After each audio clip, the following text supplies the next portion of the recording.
So it is a whole question of, it's a long-term process. It will take some time for us to get there, and we must understand that you cannot expect a large-scale industry or concept to bring you this money. You have to build the blocks as you go. However, oil prices might be rise again. Yes, is in the 50s right now. I think the projection coming from the World Bank said that by 2020 we would be looking into where we are now. I have seen nobody saying we're returning to the glory days. Those days are gone. Shale, thanks to shale.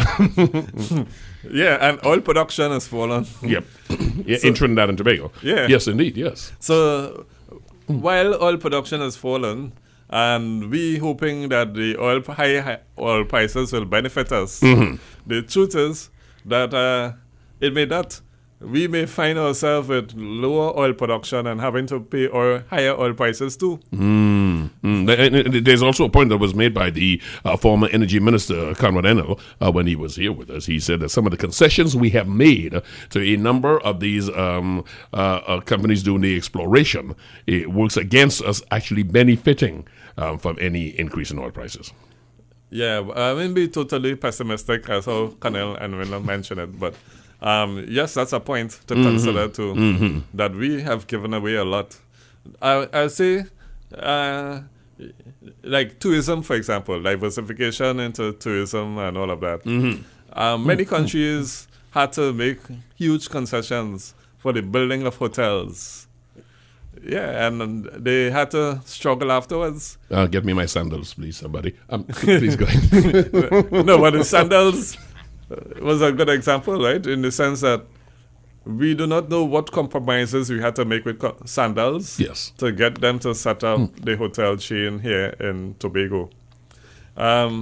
They have to make compromises. What compromises? The government hasn't really told us totally what compromises were made. Yeah. We need to see these concessions before we say that we got a good deal. Because Antigua right now fighting very hard against some of the concessions that they made to the same organization, saying that these blanket tax exemptions are not sustainable. It's not so easy in the sense that the government, they have to keep the secrecy for the hotel chain. So they're not going to be at liberty to tell us what compromises they had to make. But each deal supposed to be unique. And so these big hotel chains, they tie you to secrecy. But me, as not being a government person, I could speak ad lib and say, well, look, I need to know what compromises were made. But it's not going to happen because there's a certain amount of confidentiality that they will put up every time. And you yourself just alluded to it. A lot of money, talking about revenue for the country. Let's stay with that tourism for a moment, because Vogue just named us as one of the 10 travel destinations for the year. So are you comfortable? Have you been looking at the efforts, those articulated, to advantage the tourist industry as one way of increasing revenue to the country? And if you have been paying attention to it, are you encouraged by what you're hearing? Yes, I know. In the sense that you need your reputation is very important in tourism. And so any mileage we can get will help us to attract foreign direct investment in the tourism area. So whether or not we were really in that category, it doesn't matter. The Vogue magazine will help us. So I am happy that the Vogue magazine is saying, well, look, we are in that category. Whether or not you agree with them. But the reduction in the crime statistics, particularly murders, will help us even greater. Oh, the reduction, yeah. Yes, that's what I mean. Not the crime statistics. Right. The reduction in it. Yes, that's what I said. Exactly, yes. Although every country have a crime situation to worry about. So you look at even America now. Should you issue a travel advisory? For Chicago. No, Miami, against going to Miami. Or because of the shooting, yes. Or you in Chicago? Yes. Okay. I know exactly what you're saying. I'm not going to let the time run out with us. Economist Anthony Birchwood, economist at the University of the West Indies, without going into the area of a Board of Inland Revenue, which the minister spoke about before. We are still hearing that we need time for it to be operationalized. A tax amnesty was in fact granted to business and personal and individuals. That yielded some money. But the general feeling is that there is a whole lot of money that the exchequer, the finance ministry, can in fact benefit from if we had a more strongly operating board of inland revenue that would follow through on these collections. Do you concur? And from your standpoint, how important is that to assisting in a lot of revenue that folks say is going through the cracks, are going through the cracks all the time? Well, the tax revenue obviously is very important for any country. The reality, however, is that we need to attract US dollars to make important investments. And since you're in the US, you know the importance of US dollars. And therefore, the tax revenue is not sufficient, but is important. So yes, the government should tighten up anyhow they can to collect as much tax revenue as possible. However, we need to earn US dollars. You know what we have been doing? We have been raising government expenditure year after year. That's why the debt is going up, raising government expenditure. And after we raise the government expenditure, we then say, well, wait, we have no revenue to finance it. So we have had these kind of problems. We need to earn US dollars. And we're not earning sufficient US dollars. And it has to be, I ask you then, is that not earning that money must come from the manufacturing or service industry? I mean, what do you do to earn the US dollars? You've got to export something. I'm glad you raised that point. Now, you have a lot of companies in Trinidad and Tobago. Well, more Trinidad, because Tobago not so privileged yet. But they are importing massively. You see, they are important massively. They're not awarding scholarships or anything. They are high importance. So that's not a smart price you're saying. I'm sorry, go ahead. Yeah, so they are... if I was not on air, I might have spoken about which companies... Yeah, Central Bank governor got in trouble for that already. Let's keep moving. Exactly. Let's keep this moving. Yes. But he was onto a point. That here it is that these companies importing heavily, and they're using up the scarce foreign exchange to do these imports. So they're not earning money. They're not able to say how they're going to finance these imports by earning US dollars. But the reality is, after they do all this heavy importing, they are just spending the money lavishly. We are happy because we are able to buy expensive things manufactured out of the US and elsewhere.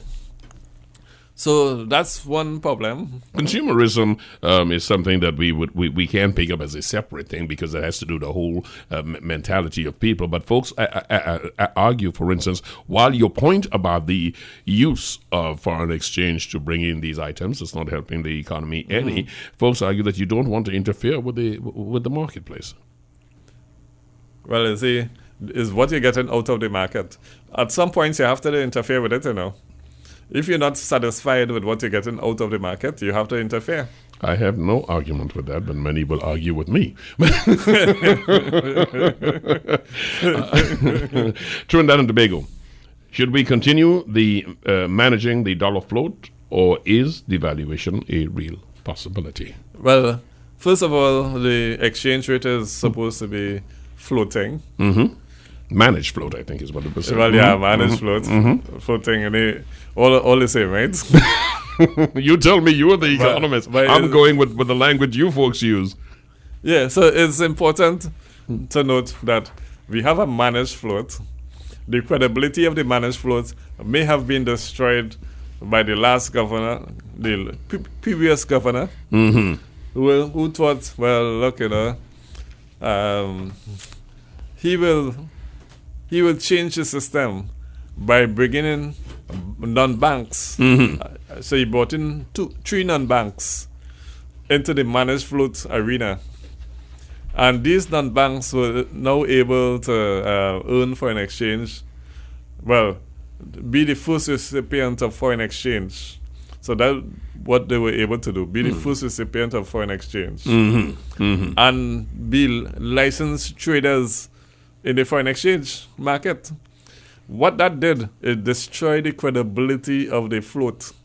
And now we have to recover from that. But recovering from that is not so easy. So we actually have to knock our heads together as to how can we recover from that kind of interference in the foreign exchange market. The market microstructure is what was destroyed. And so we have to think through. Deep thought. The shark-infested waters. I see a boy out there that has on a devaluation. Are you going to dive in? Are you going to comment on that? Sorry. The question of the question of devaluation. Yeah, and if I could comment. If you're going to comment. Or whether we should devalue. Yes. Okay, I will say this, right? I hear some people bandying figures to what the economy should depreciate the exchange rate to. So I hear some saying 10 to 1, 15 to 1. All of those are just bad figures being thrown around, right? But the reality is that the exchange rate could be allowed to depreciate. By how much? Well, that is where you need the central bank technocrats to advise us as to how much they feel we should depreciate to.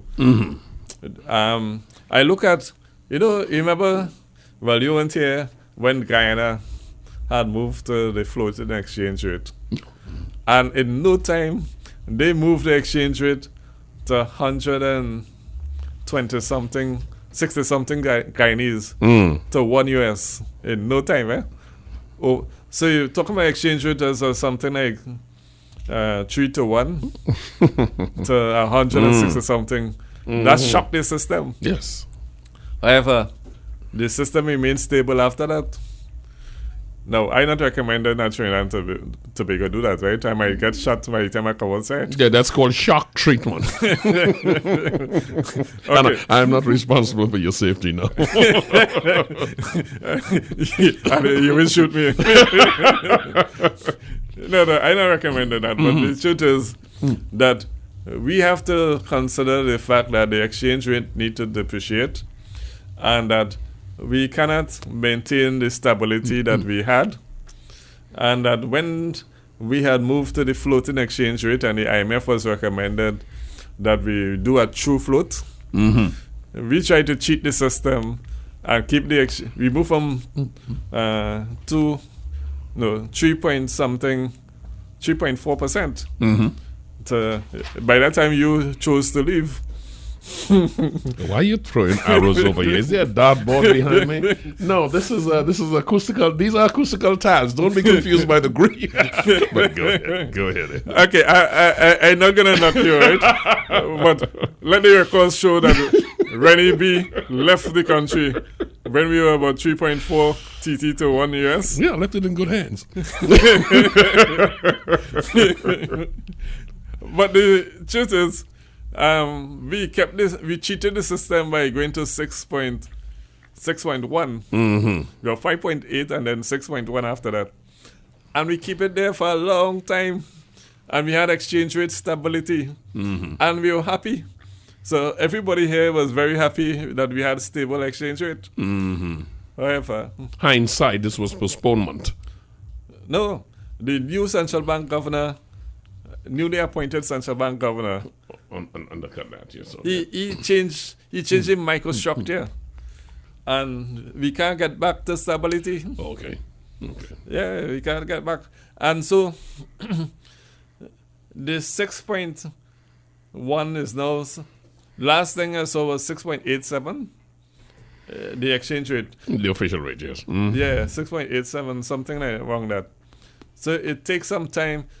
You see, the exchange rate is so sensitive that once you tinker with it, then you have to resign yourself to wait and see what will happen. And we tinker with it. And now we're kind of hopeless, but we're not really hopeless. But we have to think how hard. No, we have to think how hard we could work to get out of this situation. We are where we are, and at the end of the day, am I correct in saying that you are a student in the school of, let us do an evaluation, as you said, the actual number will have to be discussed by the technocrats, but you are of that school, am I correct? No, you forget something. Because we have floating exchange rate, then we cannot devalue technically, right? That is just a technical term, idea. Because you have a fixed exchange rate, you cannot devalue the currency.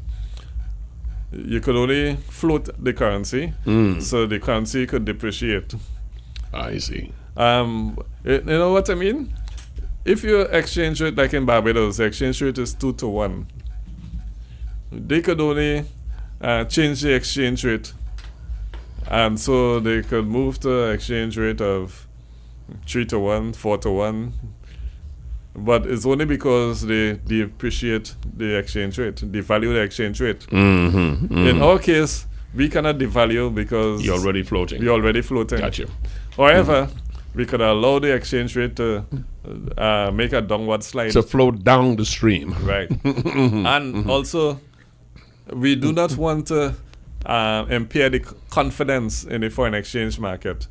So if you allow the exchange rate to sink even further, from the 6.8, then that could cause lack of confidence in the market. So we do not want to destroy the confidence in the market. So we had to try to keep the exchange rate fixed as long as possible. All things considered, we are pursuing the best option, is what you're saying. Yes, but there might be room, who knows, by the end of this year, 2017, the rate might depreciate even further. We do not know. We'll watch and see that. I cannot, my time is getting up really close to 12 o'clock, but I cannot have you leave here, Economist Anthony Birchwood from the University of the West Indies. I cannot have you leave here without asking you of the non-passage of FATCA, the effect on Trinidad and Tobago this will have, not only from the United States, but also from the rest of the world, who basically are following the American template for dealing with countries in compliance and those who are not compliant. When I first heard of the FATCA, I was at a CARICOM meeting, and the U.S. people came to introduce FATCA to us. And almost fell out my chair and say, "You're mad." Of course, I did not know that Trinidad and Tobago had already signed on to the FATCA. So we had signed on to the FATCA already. Other countries refused to sign on to it at that point in time, but we had already signed on to it. So having signed on to it, the natural thinking of the U.S. was that, well, you sign on and now you have to comply.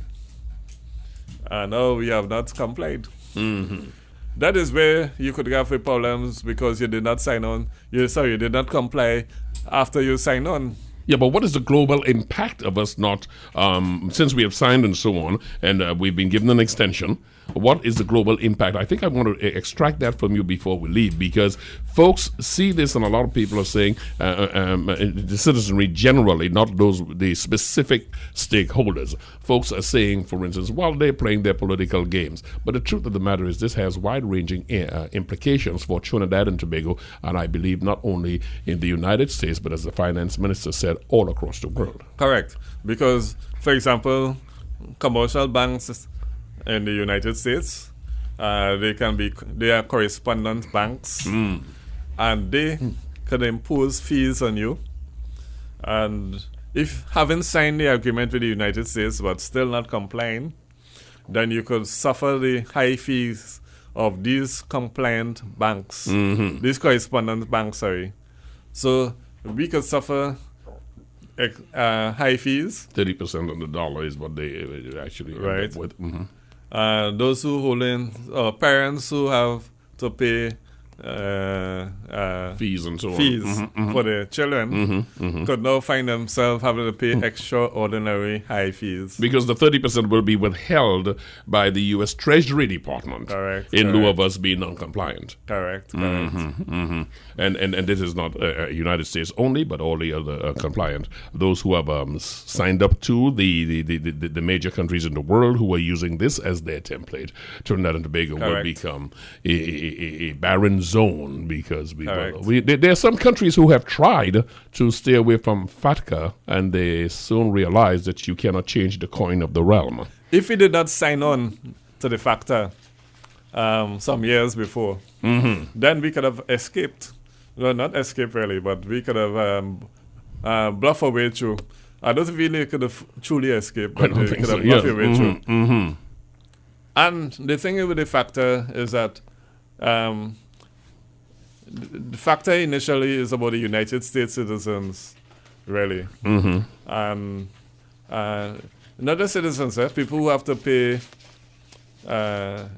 taxes to the IRS. You have stuff across here in Trinidad and Tobago specifically. You're not declaring it, and the IRS said, we want to know what they're doing. Right. What seems to be the angst, however, is that there is a reciprocal clause in there, and we may find out some trainees who have stuff out there. No, you said that, right? That seems to be the concern. I cannot protect you, right? I'll walk out of here. University of the West Indies Economy, Anthony Birchwood. Thank you so much for coming in this morning. My pleasure. It is your first time here. Do not be a stranger. I will be hitting your telephone again. You may regret giving that to me. I wanted to tell Winford James, who you had earlier. Hi, Dr. James. He's on listening. the radio. Yeah, it was my pleasure hearing him, and I heard him. He was very good. Yes. Yeah. Always is. In fact, you have only expert people. Your previous speaker sounded very good too. You see, including yourself. I only get expert people. Dr. Birchwood, thank you so much for taking the time. I also want to thank Attorney Christopher Ford for coming in, discussing the situation with the industrial court and the impending oil field workers trade union. Ian Ramdani, he's a criminologist. He was in talking about crime, the police, the judiciary, generally our system. And we started with life coach Suzanne Shim. My name is Rennie Bishop.